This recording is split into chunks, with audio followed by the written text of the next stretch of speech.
El tema de hoy, el título es, ¿tiene la crítica textual la última palabra?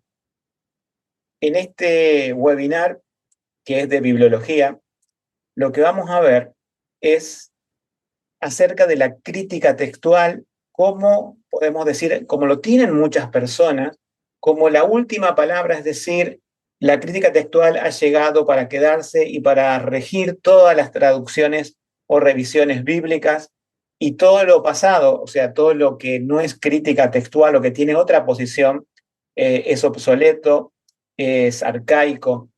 Y vamos a demostrar que no es así y que la crítica textual tiene sus problemas.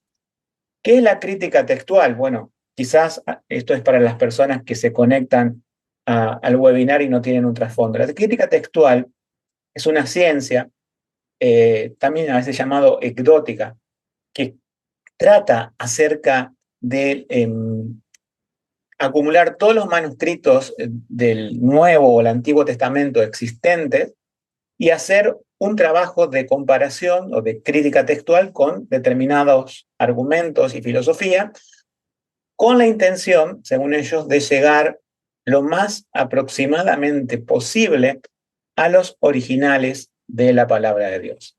Dicho así, parece algo noble. Sí, llegar a la lectura más fiel del texto es siempre el objetivo. El tema es que la ciencia que hay detrás, la ciencia bíblica que hay detrás, y que proviene de una de las críticas, hay dos tipos de críticas, podemos decir en teología con respecto a la escritura, una crítica alta que trata acerca del mismo texto de la Biblia, hay una crítica a veces moral de la Biblia, de los autores, de las fuentes, etc. Eso se llama crítica alta y bueno, en el siglo XX hubo problemas porque atacaban a la Biblia, en especialmente su inerrancia. Por eso, en 1978 hubo una declaración en Chicago, en Estados Unidos, para combatir eso. Pero se pasó de largo en esa declaración lo que se llama la crítica baja de la Biblia. La crítica baja de la Biblia tiene que ver con la evaluación de copias de los manuscritos, es decir, cómo nos llegó la Biblia a través de esas copias. Entonces, la primera premisa es pensar esto. Si la filosofía humanista de este mundo afectó la crítica alta, ¿acaso la crítica baja va a ser inocente, no va a estar sesgada, no va a estar afectada de alguna forma por métodos humanistas aplicados a la palabra de Dios? Yo creo que sí. Ahora, ¿cómo diferenciamos las dos posiciones? ¿Cómo diferencias la posición del Instituto Spurgeon y la posición llamada, podemos decir, texto crítico? Bien, podemos, para que te hagas una imagen mental, de dividirlo en dos. La crítica textual apoya a un texto que fue en evolución, ¿no es cierto? Hoy estamos hablando de la edición de Nestlé Aland, pero que tuvo origen en 1881 como un texto completo del Nuevo Testamento griego. Hoy vamos a hablar solamente de eso, del Nuevo Testamento. Y ese texto crítico vino, o han intentado reemplazar, al Textus Receptus, que era lo que había antes. Era lo que la iglesia había utilizado, era lo que los reformadores habían utilizado. Entonces hay dos posiciones, texto crítico, Textus Receptus. Hasta ahí vamos. Bien. La crítica textual, obviamente, al Textus Receptus lo ha descartado, porque, bueno, ahora vamos a ver algunos argumentos.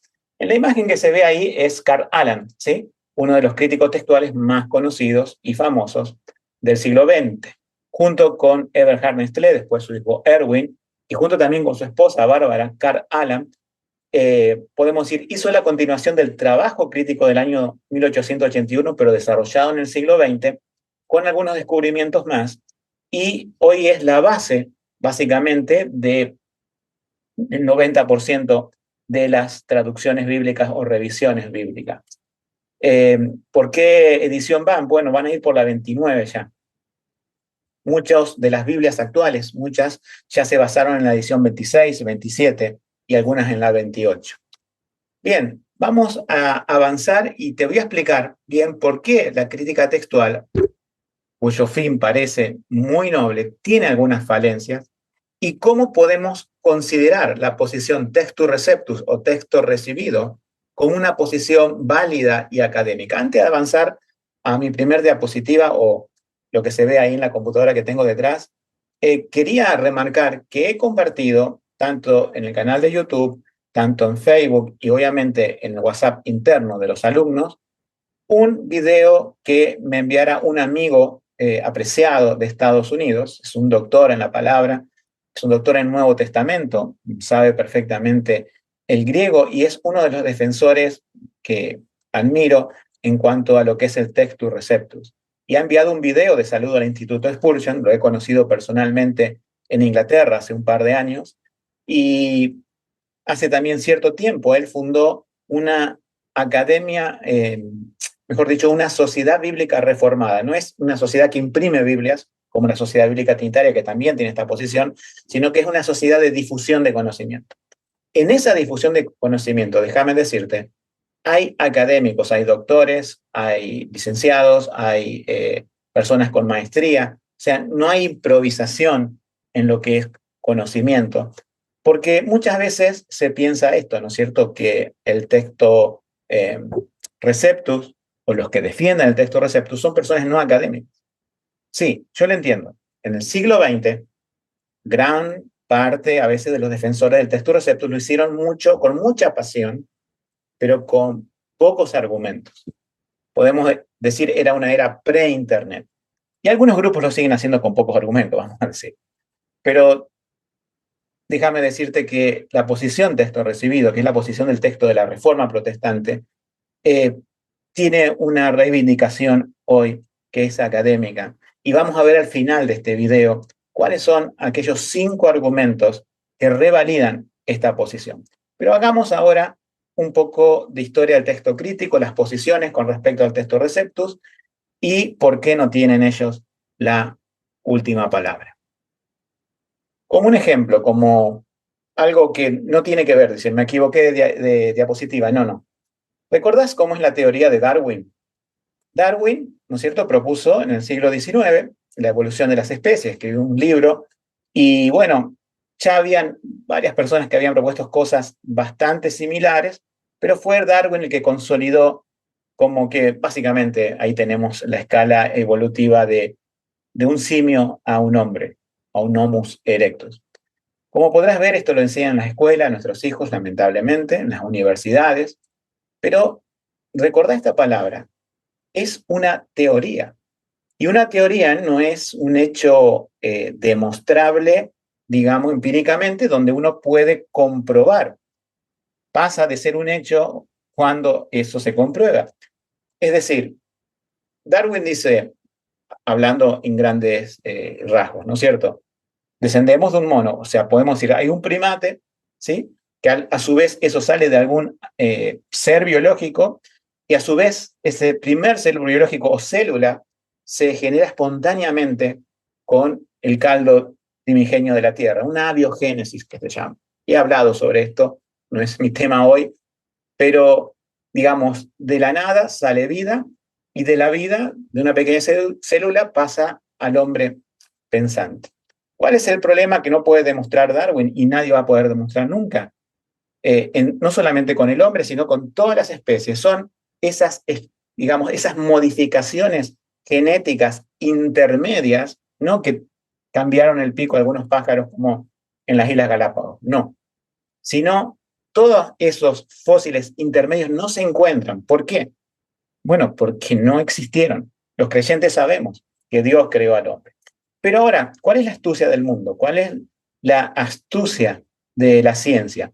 Que presenta al principio algo como una teoría y después repetirlo, difundirlo y difundirlo se transforma en un hecho. Se nombra la teoría, pero ya se asume de facto que es un hecho. Entonces deja de ser una teoría. Bueno, ¿qué tiene que ver esto con la crítica textual? Bien, hay algo muy parecido que hizo uno de los críticos textuales. Recuerden que el texto griego de 1881, de Westcott, son 2 apellidos, y Hort, estos ingleses anglicanos, ellos suplantaron el texto Receptus, que usó el texto griego para traducir Biblias, para que lo entiendan, que usó 18 siglos de la iglesia. Ellos vinieron, no exactamente el texto Receptus, sino la familia del texto bizantino, para ser precisos. Yo sé que hay muchos profesores que están escuchando también, que he invitado a este webinar y que lo verán más adelante. El Textus Receptus es del tiempo de la Reforma del siglo XVI en adelante. Ahora, tenía una teoría Hort, ¿sí? Hort dijo que el Textus Receptus no es válido porque es un texto artificial, es un texto armonizado. ¿Y qué teoría lanzó?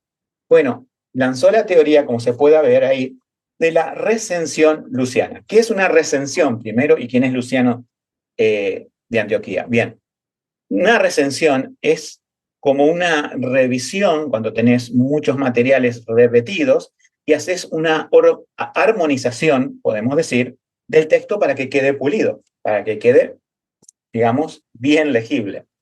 Entonces, hay una teoría que no hay ningún documento escrito, no hay ningún, digamos, sínodo de iglesias, ni nada que deje, digamos, como fechado, como datado, como registrado, que Luciano haya convocado eruditos para hacer una recensión del Nuevo Testamento y dar de origen allí a un texto, digamos, de origen bizantino, que es la zona, ¿sí?, geográfica, pulido, y que en definitiva es un texto artificial. ¿Por qué tuvo que invertir Hort esta teoría? Bien, porque lo iban a descartar al Textus Receptus, porque habían encontrado otros manuscritos que no coincidían. Ahora vamos a ver el tema de las cantidades, pero sale de una premisa falsa. Los críticos textuales del siglo XX, aún así, ya con más información en una época más científica, la recensión luciana era un mito inventado por Hort. Pero ya la cuestión ya se había hecho, ya se había traducido, mejor dicho, ya se había compilado el Nuevo Testamento en 1881 de Westcott y Hort. Por lo tanto, lo que en principio, como la teoría de Darwin, comenzó como una teoría, después es un hecho. Y ese hecho que ellos asumen descarta el Textus Receptus. ¿Se entiende? Por eso cuando uno presenta hoy la posición Textus Receptus, no, esto fue descartado ya hace siglo y medio. ¿Pero por qué? Por una teoría que no se ha comprobado y cuyas bases teológicas no son de acuerdo a la bibliología sana, ortodoxa, confesional, reformada, histórica, el sinónimo que le quieras poner detrás a la palabra. Parte de bases filosóficas, humanistas, ¿sí?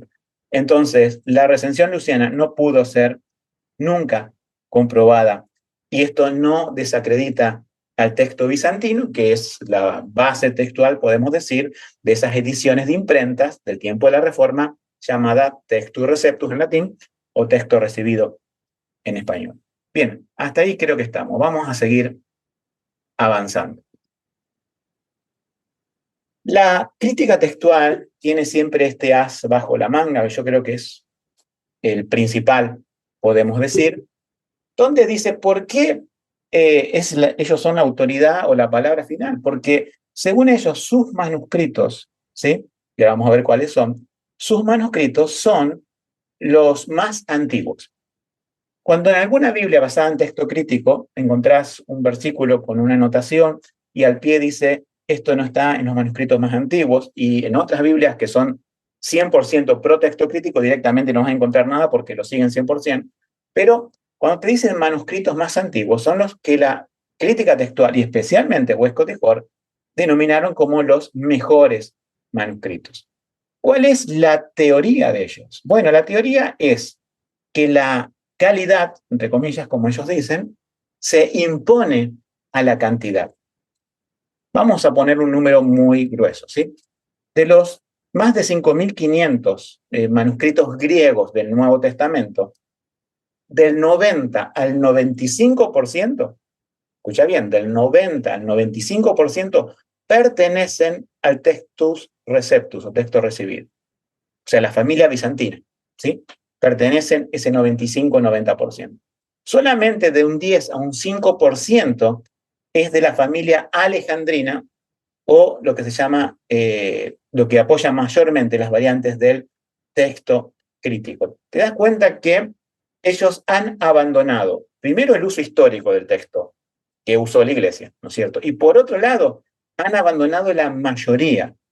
Yo a veces pienso Y cuando oigo un crítico textual hablando que la mayoría de los manuscritos están del lado del texto crítico, yo digo, no pueden mentir tanto, al menos que los clasifiquen en familias, los dividan y pongan la familia bizantina dentro de un grupo de familias. Entonces, claro, es una familia más entre muchas familias, pero es el 95% de la masa textual de todos los descubrimientos de manuscritos del texto griego. ¿Cómo pueden ser tan falaces de transformarlo, o sea, de dar vuelta al argumento y ponerlo como que es un texto minoritario? No, el texto receptus, por eso es un sinónimo también, es texto mayoritario, es decir, un texto donde la mayoría de los manuscritos coincide con ese texto. Ahora, ¿por qué inclinarse por una minoría de textos? Bien, porque esa minoría de textos, según la crítica textual, son más valiosos porque ellos razonan simplemente así. Se sacan de la idea de que Dios va a preservar su palabra a través de los siglos y que lo va a dejar librado a los copistas humanos y que en última instancia lo va a dejar librado a los expertos del siglo XIX, XX y XXI a que lleguen por medios de rompecabezas muy intrincados al texto original de la palabra. Ellos descartan la idea de la preservación. Y al descartar la idea de la preservación, dicen lo más antiguo y asumen que lo más antiguo es lo de mejor calidad y lo más cerca al original es lo correcto. Así que tenemos un problema allí, calidad o cantidad. Vamos a un principio bíblico.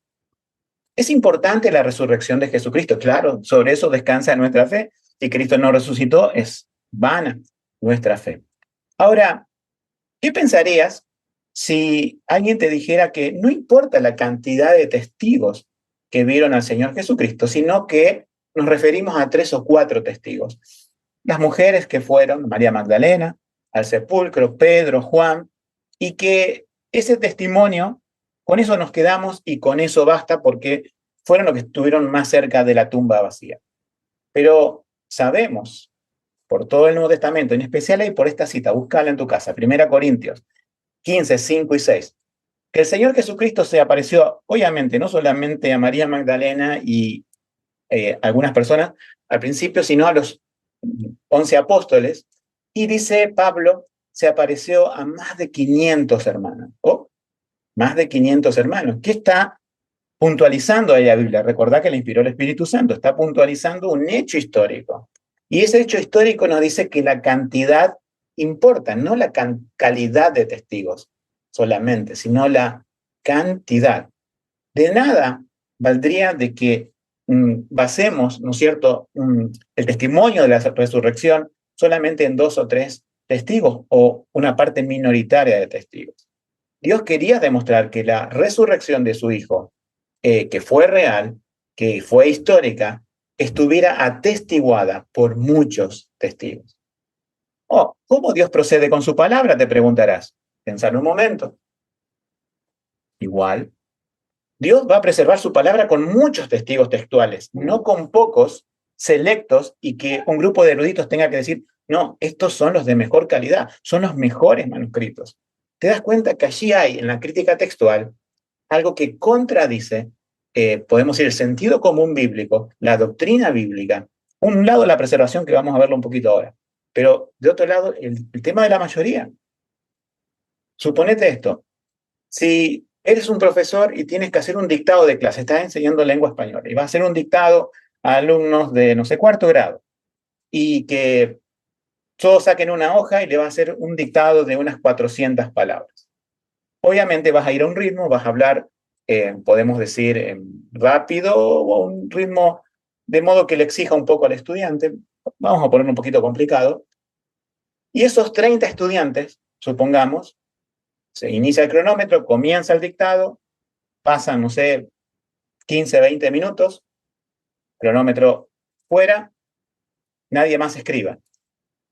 El profesor recoge, la maestra recoge esas hojas y vamos a ver que no todos los alumnos tienen el mismo escrito. Algunos saltearon algunas palabras, otros la escribieron mal, otros agregaron algunas palabras porque la entendieron mal. Pero entre todos esos manuscritos, podemos decir no son manuscritos, dentro de esos escritos, vas a llegar a un original. Pero si en vez de tomar 30, tomás 3 de esos, y a uno le faltan 5 versículos, 5 palabras, y al otro le sobran 5 palabras, y otro tienen palabras cambiadas, Entonces decís, esos tres son mejores, ¿sí? Porque voy a hacer toda una comparación a ver cómo razonaron esos alumnos para escribir esto y voy a llegar al dictado original. Bueno, no tendría mucho sentido eso, ¿no es cierto? Siempre la mayoría, como en una votación, confiaríamos en la decisión mayoritaria. Aquí la crítica textual no es la última palabra porque cree en la decisión minoritaria de manuscritos y subrayo minoritaria. Pero ¿acaso no se descubrieron tantos manuscritos en el siglo XX? Sí, claro, se descubrieron más de la familia bizantina que de la familia alejandrina. Y cuando decimos manuscritos, no pienses que es el Nuevo Testamento completo, eso hay muy pocas copias, sino fragmentos de aquí, un evangelio por allá, las epístolas de Pablo, los evangelios solos, etc. Entonces, no es tan así como se plantea. Y la mayoría de esos descubrimientos a veces no afectan al texto general. Como sí lo hacen, vamos a ver esto de la calidad. ¿A qué se refieren ellos con la, podemos decir, calidad y cuáles son eh, los manuscritos que tienen? Esto lo vamos a ver adelante. Vamos a pasar al tema aquí que sigue. ¿Dónde se encontraron, voy a hacer un poco para atrás, dónde se encontraron esos manuscritos? Tanto los de la familia bizantina, ¿sí? Y los de la alejandrina, y qué puntos de convergencia teológicos tenían, podemos decir, de los primeros siglos de la era cristiana. Bien, hay un mapa improvisado, espero que sepa geografía bíblica, un poco. Tenemos el mar Mediterráneo, ¿lo ves? Estaría a la derecha del mar Mediterráneo Israel, para que te des cuenta. Arriba está Asia Menor, no se ve Grecia porque está fuera del monitor. Abajo está el norte de África, que es Alejandría.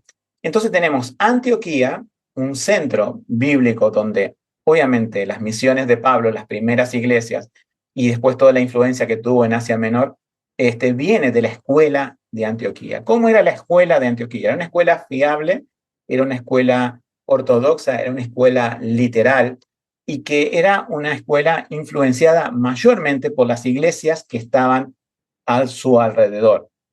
Ahora tenemos otra escuela más abajo, a varios cientos de kilómetros, que es Alejandría.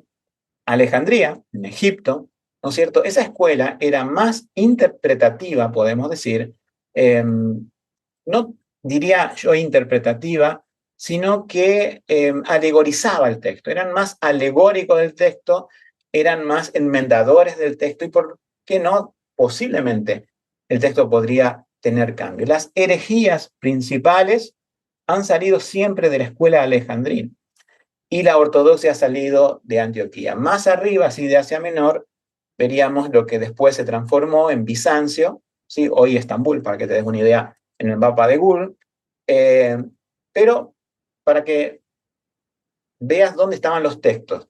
Los textos de la familia bizantina, influidos por, ¿no es cierto?, Antioquía, estaban en la parte, podemos decir, norte que se ve en el mapa. En la parte baja de Alejandría estaba todo lo que es el texto y los descubrimientos mayormente del texto alejandrino. La cuestión es, las diferencias textuales que hay entre la familia bizantina y la familia alejandrina, podemos decir, son para tanto. No es aquí cuando muchas personas dicen, es en vano estudiar esto porque la crítica textual ha determinado, ha pulido pequeñas cosas donde la cuestión es que no son para tanto esas diferencias. Esas diferencias son mínimas, son, dice, cerca del 1 o 2%. La cuestión es esta. Pensa esto. Hay aproximadamente entre el texto Receptus y el texto crítico unas 5.000 diferencias. Uno puede decir, es poco, es mucho. Bueno, en honor a la verdad, esas 5.000 diferencias son, podemos decir, de ortografía, podemos de algunas conjunciones, algunas partículas griegas, algo que no hace, podemos decir, a la doctrina. Pero hay algunas que sí hacen a la doctrina. Entonces, esta cuestión de que es mínimo o máximo, yo creo que no debe evaluarse así. Cuando muchas personas se dan cuenta de que estamos mostrando que el texto Receptus va mejor con una ortodoxia bíblica, salen disparados por la puerta y dicen, no, esto no tiene sentido, las diferencias no son tantas. Hay diferencias. Por ejemplo, si te quitan el final de un evangelio, ¿qué dirías? Por ejemplo, que Marcos termine en el versículo 8 y no en el versículo 20. Que termine, por ejemplo, con que las mujeres huyeron del sepulcro con mucho temor y que ese es el verdadero final del evangelio. Yo desconfiaría de eso. Y yo no diría que te quiten el final de un evangelio que es un tema menor, porque van a venir otras cosas que la crítica textual va a hacer, no solamente en el Nuevo Testamento más adelante, sino en el Antiguo Testamento. Cuando coincidís con la crítica textual y decís que Dios preservó en todo ese cúmulo de manuscritos que no hay corrupción, porque eso es también lo que cree la crítica textual, no hay corrupción intencionada, y que las diferencias son menores, es ser un reduccionista del problema. Es ser, podemos decir, alguien que simplifica las cosas, ya sea porque al darse cuenta de que está en la posición no ortodoxa y que su statu quo no lo obligue a cambiar, ¿sí? Entonces dice, bueno, minimiza la cuestión. Esto es algo, un tema menor, la Biblia es la palabra de Dios. Mira, en la biblioteca yo tengo 2 Biblias de los testigos de Jehová, que la alteraron, obviamente la alteraron. Una es de color verde, es la más alterada, después otra que es menos alterada de color negro, y si yo digo, a ver, ¿yo puedo hablarle a alguien y convertirse con esa Biblia? Claro que sí. Yo puedo agarrar los pasajes que corresponden y que no están alterados, que son muchos, ¿sí? Y hablarle de la salvación de Cristo, incluso a algunos que ellos no han tocado de la Trinidad y que se infiere la Trinidad. Entonces uno dice, yo puedo decir, bueno, no, es una cuestión menor. No es una cuestión menor. Entonces, acá lo que estamos hablando, lo que quiero que veas, es acerca de la fidelidad bíblica. Estamos hablando, no que, a ver, te traigo la posición texto receptus y tenés que quemar la NBI, la Biblia de las Américas o la nueva versión, la versión Dios habla hoy. No. Lo que estoy diciendo es evaluar, pensar, porque la crítica textual no tiene la última palabra. Entonces, lo que hay que ver, ¿no es cierto?, es que eh, esto no se puede recibir, no analizar, o simplemente porque alguien aparezca en Internet y diga todos los manuscritos apuntan a lo mismo y las diferencias no son sustanciales. Sí, son sustanciales. Y vamos a ver que si te identificas con la crítica textual vas a tener que acceder a otras cosas. Yo quiero que recordemos, vayamos de nuevo al mapa, ¿sí? En el mapa, ahí te quiero contar un poco qué es lo que considera la crítica textual como más antiguo, o sea, cómo es lo que ellos piensan que son los mejores manuscritos. Bien, Westcott y Hort tenían 2 códices. Uno se llama el Códice Sinaítico, descubierto en 1853, y otro que viene ya del tiempo de la Reforma en la Biblioteca del Vaticano, que es el Códice Vaticano. ¿Sí? Se lo podés conocer con los nombres técnicos como el Códice B y el Códice Aleph, ¿sí? Para el Sinaítico. Estos 2 códices, por ejemplo, nombrando a Marcos, omiten el final de Marcos y el final de Marcos no, perdón, el 9 al 20, versículos 9 al 20, el final largo que se le dice. Pero hay otro códice que también es de origen alejandrino, nada más que quiero hacer una aclaración, se llama alejandrino. Vaticano, Sinaítico, alejandrino. Los 3 son de la zona, podemos decir, del norte de Egipto, pero el alejandrino es el nombre propiamente dicho. ¿Sabes qué? El alejandrino sí tiene el final de Marcos, el final largo que dice. Pero ¿qué hicieron Westcott y Hort? Sus 2 códices preferidos, a pesar de que el otro también era alejandrino, que lleva ese nombre, eran Sinaítico y Vaticano. Entonces decías, cuando estos 2 códices están de acuerdo, la lectura es correcta. Cuando difieren, vamos a incluir algunas técnicas, podemos decir, de crítica textual. Te nombro 2, por ejemplo. La lectura más corta es la correcta. ¿Por qué? Porque dicen el texto de Luciano, en la recensión, tendía a armonizar el texto y iban agregando los copistas. Era su idea, ¿no es cierto? Y decía también, la lectura más difícil frente a una más fácil y armónica es preferible la lectura más difícil. Entonces imagínate cómo se formó el texto crítico de 1881 y que después en Nestriana no tiene demasiada variación, más que, es como decir, la pintura está, pero tiene algunas restauraciones, alguna pincelada por aquí o por allá. La masa textual está realmente compaginada en el texto sinaítico y vaticano. Entonces, fíjate cómo lo hacen, ¿no es cierto? Dicen, estos son en los textos más antiguos, son la autoridad bíblica. Cuando coinciden, queda así la lectura en griego, y cuando no coinciden, aplicamos técnicas suponiendo de que los copistas bíblicos agregaron y que la lectura más extraña, eso lo llaman disparate textual, es la correcta. Uno cuando se encuentra con esto dice, ¿cómo puede ser que sea una cuestión así? ¿Cómo puede ser que la lectura más extraña pueda parecer la más correcta? Bueno, porque son principios humanistas. Entonces, por ahí tenemos ese tema. Ahora, ¿qué otro tema tenemos? Bien, la autenticidad. Una de las cosas que yo siempre, cuando hablo del texto sinaítico, destaco es la siguiente. Ahí puedes ver, no sé si se puede ver más o menos bien, a un monje, ¿no es cierto?, quemando unos manuscritos.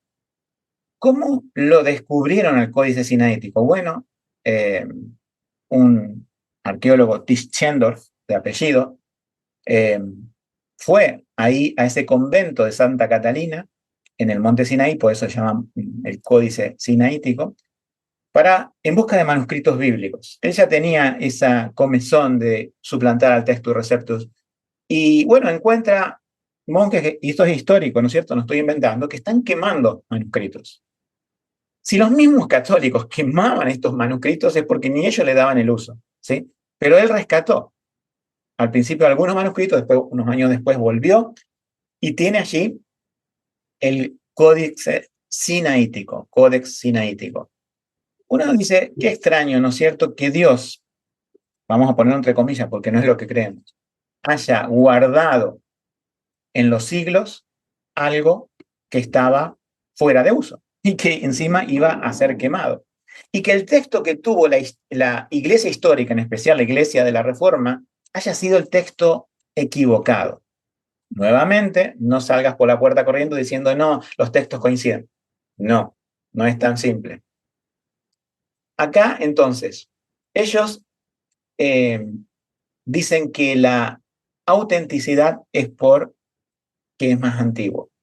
Perdón, sí, la autenticidad porque es más antiguo, pero nosotros decimos que la autenticidad es por la cantidad de manuscritos. Hacemos un repaso para que no te marees.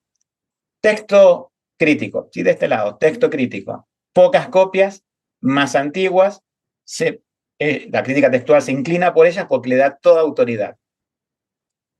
Texto de la familia bizantino, que es el texto Receptus, ¿sí? Muchas copias, el 95-90% de las copias, quizás no tan antiguas, pero en poder de la iglesia y moldeó a la iglesia históricamente. ¿Cuál de los dos argumentos te parece que puede ser, ¿no es cierto?, el más plausible de acuerdo a lo que pensás? ¿Cuál de los dos argumentos te parece que coincide con lo que la Biblia pensaba con respecto a la resurrección de Cristo? ¿Los testigos importan o una minoría textual, VIP, podemos decir, es la que importa? Bien, allí tenés algo para pensar. Volvamos, texto crítico, texto recibido. El texto crítico, ¿sí?, tiene desde la vereda del texto recibido omisiones. Si yo me paro en la vereda del texto crítico, el texto recibido tiene agregados. ¿Se entiende? ¿Por qué? Bueno, por la conjetura, recordá esa conjetura de Hort de la recensión luciana, esa teoría tipo darwinesca que no tuvo sustento histórico, diciendo eran más dados a agregar los copistas, armonizar, y se hizo de tal manera que se lo hizo en una recensión histórica. Bueno, entonces, acá te encontrás las diferencias. Esas 5.000 que digo son adiciones, cambios y omisiones. Hay de tres tipos. Pero ¿cuál prevalece más? Desde el punto de vista del texto recibido, le decimos, el texto crítico tiene omisiones. Faltan palabras, faltan porciones, faltan versículos. Hay cambios, algunos son importantes, y hay muy pocas adiciones, podemos decir, al texto. Entonces, cuando nosotros vemos desde la posición del texto recepto al texto crítico, decimos que es un texto cercenado con tijera. Y hay, si uno dice, bueno, a ver, ¿son importantes? Yo siempre recomiendo que busques en Sociedad Bíblica Trinitaria un, digamos, un cuadernillo que se llama Llave Textual del Nuevo Testamento, donde te muestra más de 600 variables que sí importan, ¿sí? Que sí afectan el versículo y dentro de ese versículo el contexto donde estaba. Entonces allí podés buscarla. Apocalipsis 22, 19 y 20 nos dice, ¿no es cierto?, esa tremenda advertencia, el que agregare, ¿no es cierto?, o el que sacare. Si vamos al punto de vista del texto crítico, saca, y según el texto, los críticos textuales, el texto recibido agrega. Estarían los dos condenados por el Apocalipsis. Pero no creemos que sea así. Creemos que la ortodoxia estuvo en Antioquía, que la iglesia tuvo a través de los siglos el texto correcto, que se difundió por los lugares donde había control de la iglesia, por eso la iglesia los copiaba, y no había tan antiguo porque cuando lo copias, obviamente se van deshaciendo las copias anteriores. Ahora, cuando está como en Alejandría, cuna de herejías, guardado en un convento católico, con un clima seco que, digamos, alienta, digamos, a que se puedan permanecer y guardar sin que la humedad los afecte y que no los use la iglesia, bueno, ahí ya tenés algo para pensar. ¿Cuál texto vas a preferir? ¿El que usó la iglesia históricamente o el que quedó guardado en un convento católico en la zona de Alejandría y críticos textuales lo ponen como los mejores manuscritos? Es para pensar. Esto lo pongo, por supuesto, en palabras muy simples. Algunos estará pensando, pero yo vi en un mapa en internet que había cerca de, no sé, era como un mapa con cientos de manuscritos y algunos dicen que son casi 400.000 manuscritos. Sí, vamos a pensar y vamos a resumir esto para que lo entendamos. ¿Sí? Los manuscritos griegos, ya sea mayúsculos, unciales, entre paréntesis, o minúsculos, ¿sí? Son 5.000, un poquito más de 5.500. Ahora, si sumamos todas las traducciones que se hicieron de esos manuscritos u otros, ¿no es cierto? O traducciones que están en latín, en siríaco, etcétera, y las sumamos a todas, sí dan 400.000. Pero acá estamos refiriéndonos a los originales de la Biblia. El original no es una traducción, no es que vamos a traducir de la Vulgata. Yo sé que se han hecho traducciones de la Vulgata, pero la Reforma Protestante vino a traer una convicción acerca de lo que es, podemos decir, traducir del griego y del hebreo. Eso lo dicen las confesiones de fe, que ellos toman del hebreo y griego. Eso dice también Casiodoro de Reina en su introducción, que maman, podemos decir, del hebreo para el Antiguo Testamento, texto masorético, para que lo sepas, y texto receptus del Nuevo Testamento, el texto griego.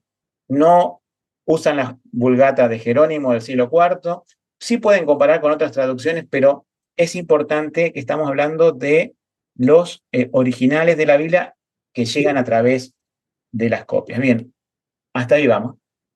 Enfatizando el tiempo de la Reforma, que vamos llegando al final, quería leerte algo de John Owen. ¿Quién fue John Owen? Bueno, fue del siglo XVII, ya después del inicio de la Reforma, pero fue un puritano inglés. Y John Owen, bueno, hay un libro que escribió acerca de la inspiración de la Biblia y que hay una reedición y un trabajo, podemos decir, de revisión de Jeff Riddle, la persona que nombré al principio. Se puede conseguir esto en Amazon, en Kindle, y cita, y esta es la página 17 del libro, que te voy a citar algo de cómo pensaban, ¿sí?, los reformadores acerca de la preservación de la Biblia. Dice así: sin embargo, afirmamos que toda la palabra de Dios, en cada letra y tilde, tal como fue dada por él por inspiración, se conserva sin corrupción en las copias. Cuando hay alguna variación, esta ocurre siempre en cosas de menor importancia, incluso sin importancia. Dios, por su providencia, subrayamos ahí, ha preservado todo. Permitió que estas variantes menores aparecieran en las copias que tenemos para acelerar y ejercitar nuestra diligencia en la búsqueda de la palabra. Hasta ahí cito a John Owen, y ahora voy a seguir con algo más.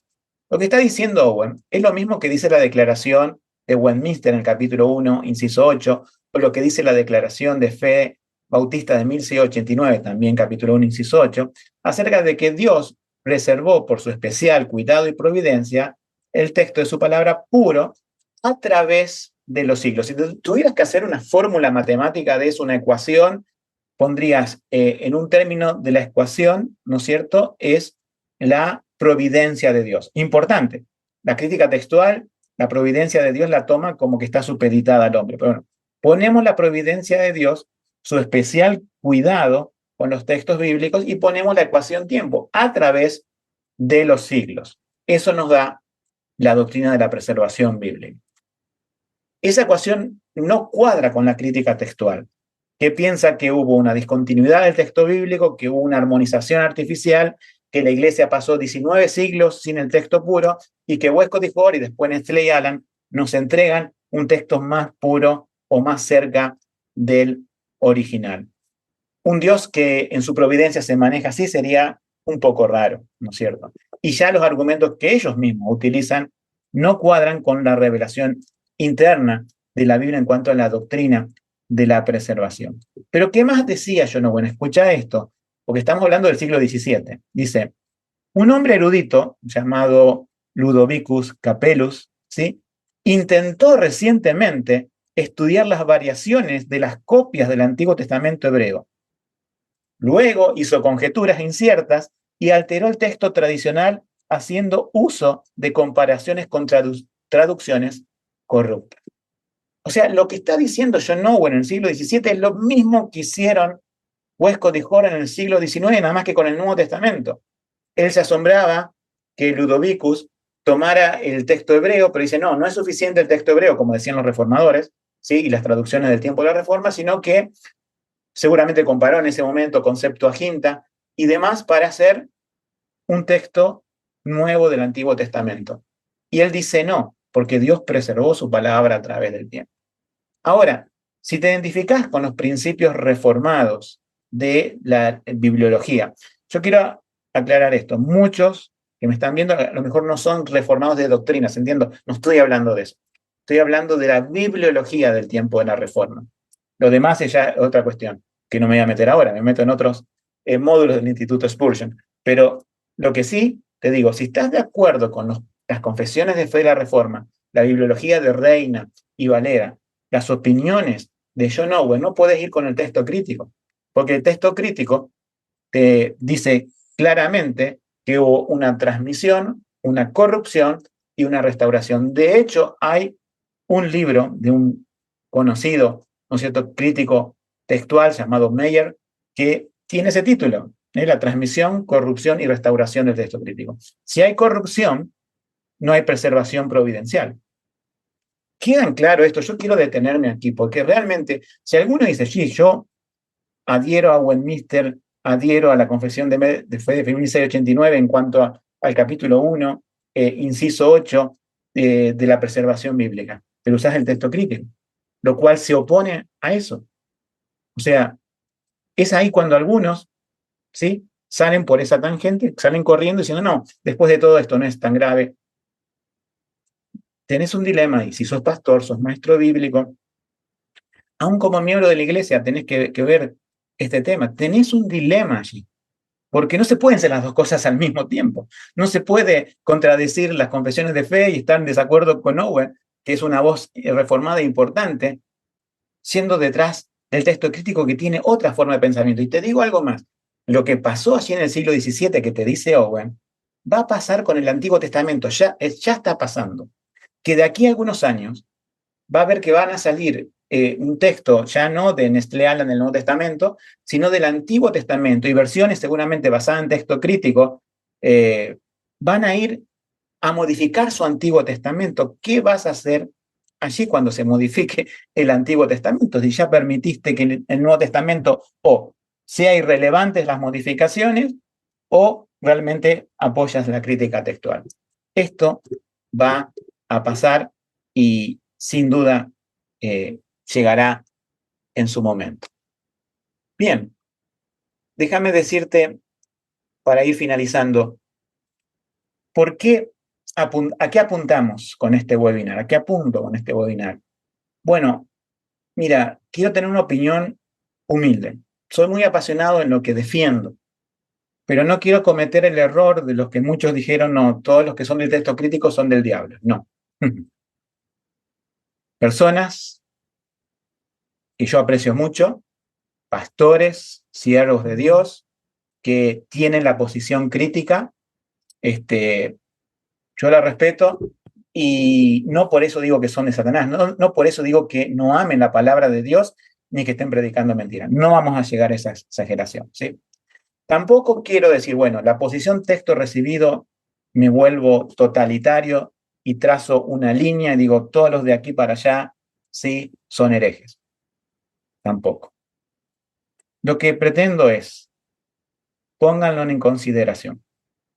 No voy a decir a qué página, pero cierta página que por ahí presenta las dos posturas que están en internet, muy conocida. Aquellos que tienen preguntas ya la pueden dejar en el chat, ya les digo, ¿sí? Pero escribió en esas páginas diciendo, yo veo que en vuestra página hay un debate entre continuistas y cesacionistas, entre lo que tienen una postura de una cuestión, lo que tienen la postura de otra. Déjenme presentar la postura texto receptus. No, no se puede. ¿Por qué? Porque ya el statu quo, ¿sí?, de las personas que manejan eso es ya texto crítico. Y me he encontrado con varias gente que ya utiliza las confesiones de fe para toda su eclesiología, que no permite otro pensamiento que no sea el texto crítico. Entonces, humildemente, yo pienso, te voy a dar 5 argumentos para que consideres, por lo menos, que el textus receptus es una alternativa plenamente válida. Razón número 1. Es coherente con la preservación divina. Es decir, Dios no solo inspiró su palabra, sino que también la mantuvo pura, como dicen las confesiones de fe, a través de todos los tiempos. Consistencia número 1. Consistencia número 2.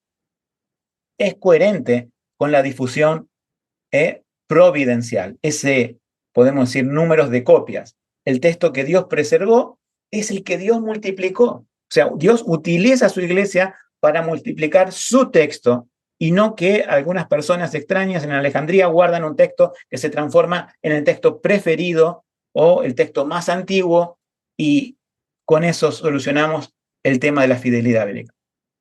Es un texto coherente con la difusión providencial. Ese es el número 2. Número 3. Es coherente la posición textus receptus con el uso histórico de la iglesia. Déjame explicarte algo. Hoy veo que se están traduciendo muchas cosas antiguas del tiempo de la Reforma. Y algo que me choca profundamente es que cuando la editorial tiene una posición texto crítico, obviamente va o a Nueva Versión Internacional o a Biblia de las Américas, pero se da cuenta que al traducir algo histórico, eso histórico de la Reforma, está basado en el textus receptus del Nuevo Testamento. Entonces tienen que salir corriendo a buscar la Reina Valera y poner las citas al pie o las llamadas o las explicaciones que hace el autor, porque obviamente hay omisiones en el texto crítico que se reflejan, ya sea en Nueva Versión Internacional, Dios habla hoy, o Biblia de las Américas.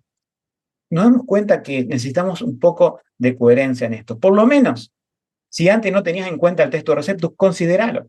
Considéralo como que es el aval histórico de la iglesia, ¿sí?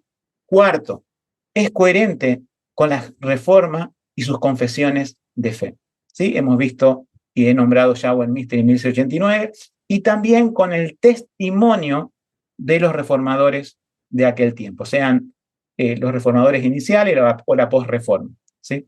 Y quinto, es coherente con el testimonio interno de la Escritura, donde el Señor Jesucristo dijo, el cielo y tierra pasarán, mis palabras no pasarán, no se frustrará una tilde de la ley, nada va a pasar hasta que todo sea cumplido.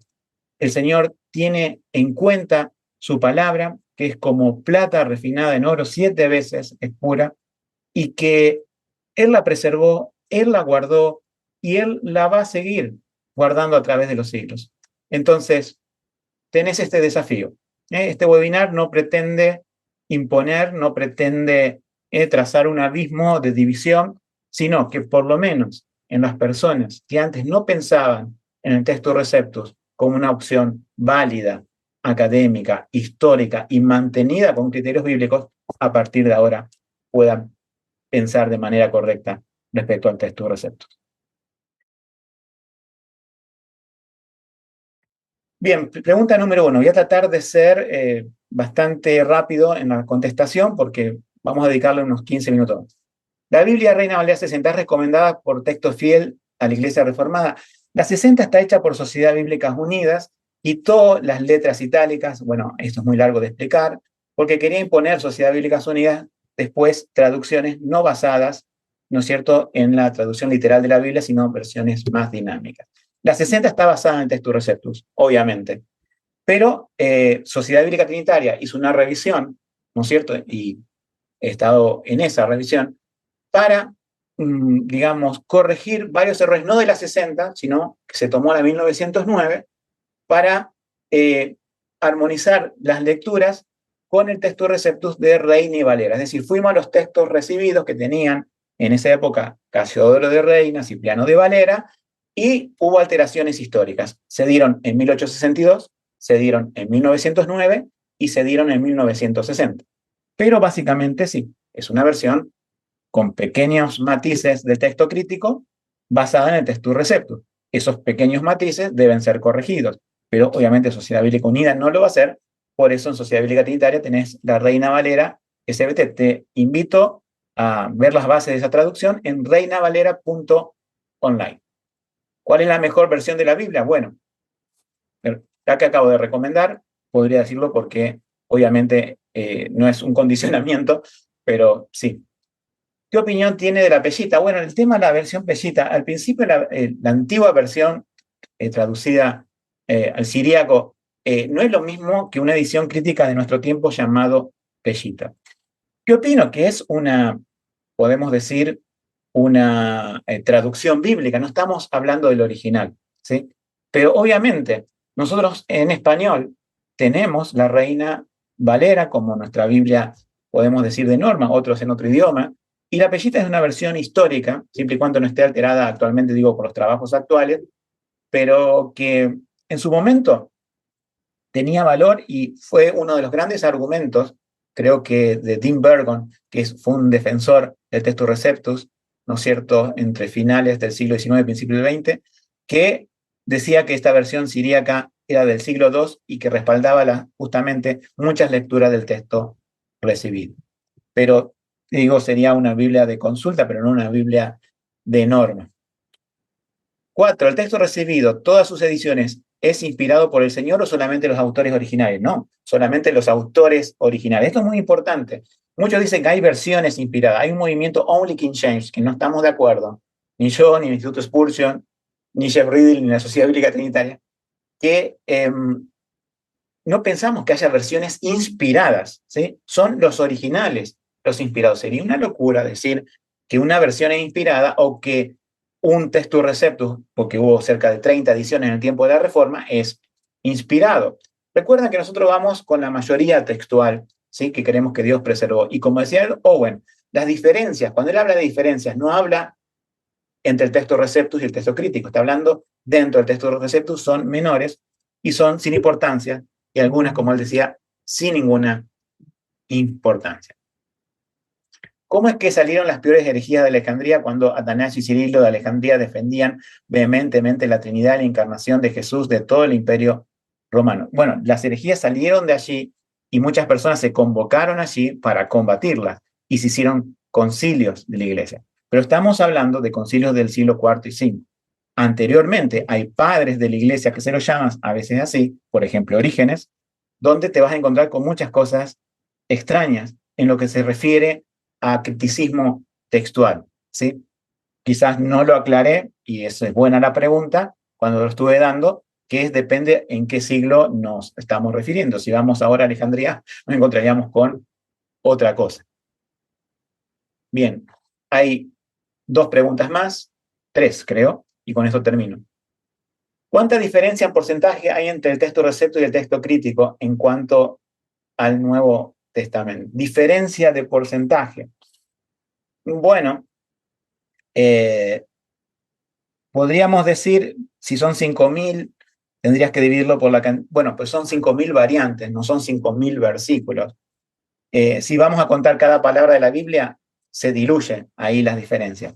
Hay que cuantificarlas. Por eso yo recomendé leer, para no minimizar esto, porque quizás los que se preguntan, bueno, si no hay muchas diferencias, a leer Llave Textual del Nuevo Testamento de Sociedad Bíblica Trinitaria, escrito por una eminencia en el tema, ¿no es cierto?, ya con el Señor, que compila 600, creo, 50, un poco más, diferencias. Ahí vas a poder comparar Biblia de las Américas, Biblia textual, Biblia Reina Valera 60, si querés, y la de la Sociedad Bíblica Trinitaria.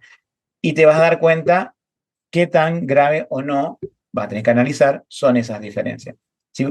Claro, si lo vemos del punto de vista, contamos palabras y las comparamos con variantes textuales, claro, se diluyen un 1%.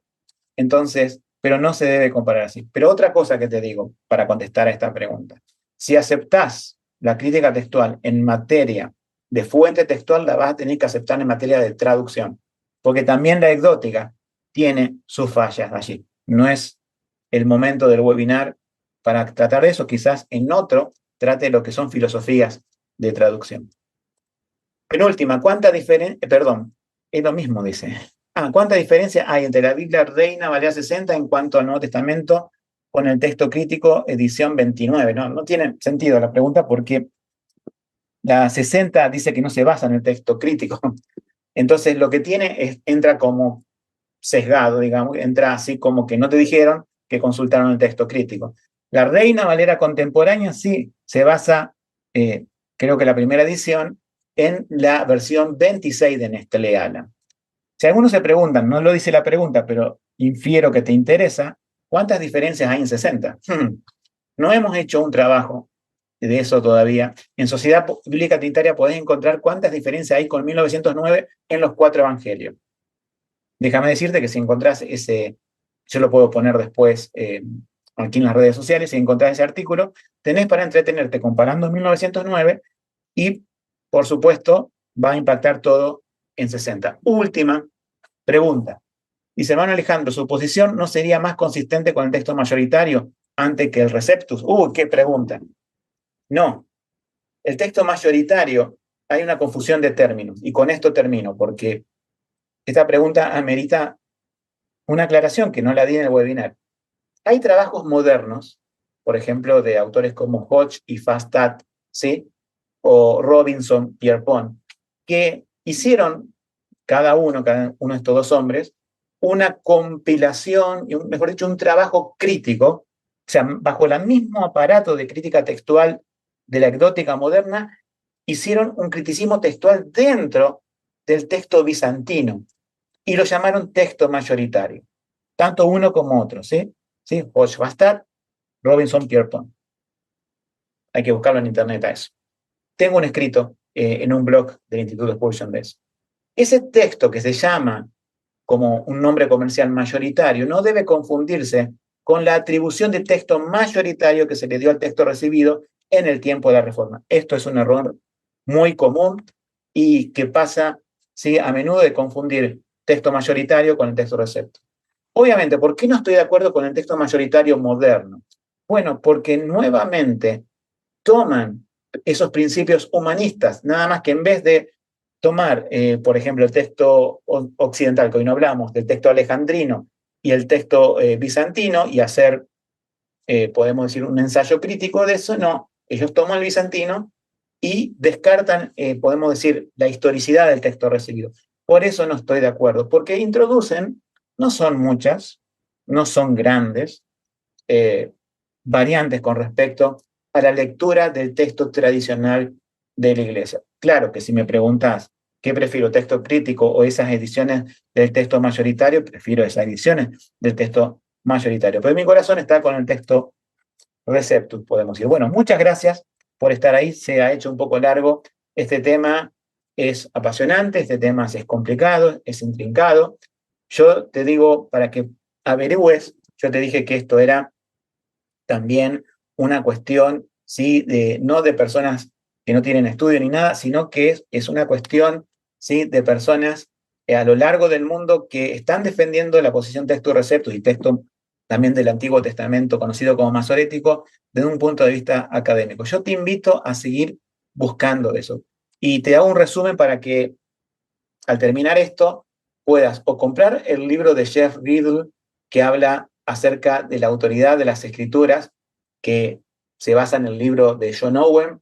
Te invito a leer en Sociedad Bíblica Trinitaria 2 secciones. Una se llama La SBT Responde, que son artículos cortos acerca de bibliología. Y otra sección que es artículos que son en PDFs, que son en cuadernillos, los cuales podés bajar gratuitamente, imprimirlos, ¿sí? Y de esta forma poder leerlo más tranquilo, donde hay escritos por diversas personas, diversos académicos, incluso a lo largo del siglo pasado y que vas a poder encontrar información relevante. Yo te recomiendo el libro de Deb Anderson, que habla acerca de lo que el creyente actual debe conocer sobre el Nuevo Testamento griego.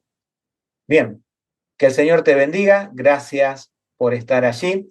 Nos vamos a estar viendo en un próximo webinar el mes que viene, seguramente de otro tema que no es bibliología, pero si te interesó este tema de bibliología, yo te invito a que entres a spurgeon.ar de Argentina, ¿sí? Y vayas a cursos y allí tenés el curso de bibliología que dura 3 meses, cuyo curso podemos decir se divide en 13 módulos y donde se profundiza todo lo que no pudimos profundizar hoy por falta de tiempo. Nos estamos viendo.